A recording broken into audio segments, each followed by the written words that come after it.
अस्सलाम वालेकुम जी, again welcome कहते हैं स्टॉक की। अभी आपने पिछली वीडियो में भी देखी थी हमारी वीडियो।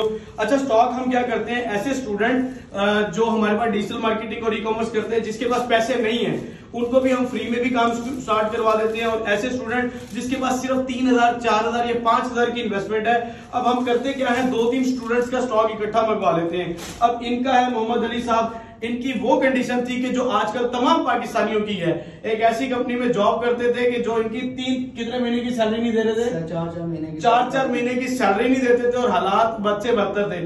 माशाल्लाह इन्होंने ई कॉमर्स का काम स्टार्ट किया है। अब कितने ऑर्डर दे चुके हो अभी तक? 15 से अबाव है और अभी कुछ पेंडिंग है और कुछ ये डिलीवर कर चुके हैं। इनका भी 8 से 10 हजार के करीब प्रॉफिट बनता है और ये भी काम की स्टार्टिंग है। इंशाल्लाह ताला पूरी उम्मीद है इस मंथ ये पूरे वार्म अप हो जाएंगे और नेक्स्ट मंथ से अपना एक प्रॉपरली ई कॉमर्स का काम चलेगा। अगर आप भी ई कॉमर्स सीखना चाहते हैं और साथ में स्टार्टअप लेना चाहते हैं तो ई स्किल्स ट्रेनिंग आपको आप ज्वाइन कर सकते हैं। Thank you so much for watching this video. Allah Hafiz.